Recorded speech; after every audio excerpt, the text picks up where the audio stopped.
Allahın salamı olsun sizlərin üzərinə, dəyərli müsəlmanlar, dəyərli möminlər.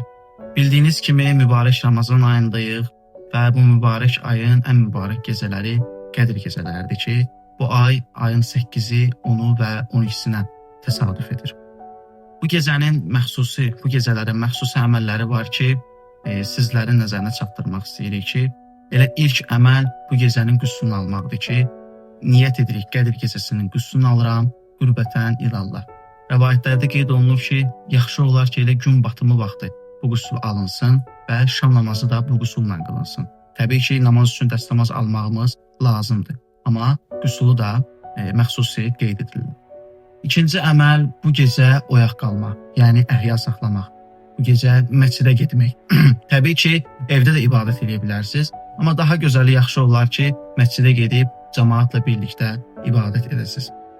Allahın izni ilə bu gecə dualar etmək, Allahdan hacətlərinizi diləmək. Və bu gecənin məxsusi namazlarından biri də budur ki, 2 rükətli Qədir gecəsinin namazını qılıram qürbətən ilallah. Həmd surəsindən sonra 7 dəfə İxlas surəsini oxumaq, Qul Huvallah surəsini oxumaq və namazın sonunda səcdəyə gedərək 70 dəfə Əstəğfirullahə və ətubu ileyh demək. Bu gecənin başqa bir namazı da 100 rükətli namaz kimi tanınır, bilirik. Bu namazda da həmçinin buyurulur ki, yaxşı olar ki, Həmd surəsindən sonra 10 dəfə İxlas surəsi oxunsun. Bu gecədə Allahın izni ilə ibadətlər, itaətlər və məxsusən Qur'an-ı Kərimi oxumaq, elmi öyrənmək bizlərə məsləhət olunur və bu niyyətlə edək ki, bu əməlləri ki, İlahi Pərverdigar aləm, sən bizlər üçün Qur'an-ı Kərimi nazil etmisən və bizlər də həmin Qur'anı qarşılamaq üçün bu gecə oyaq qalırıq. Dəlilimiz nə idi?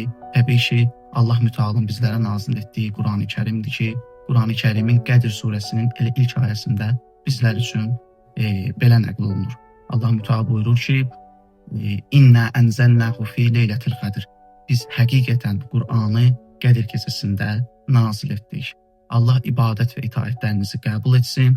Allah Mövlamız, ağamız, sərvərimiz İmam Zaman ağamın zuhurunu təcil etsin inşallah.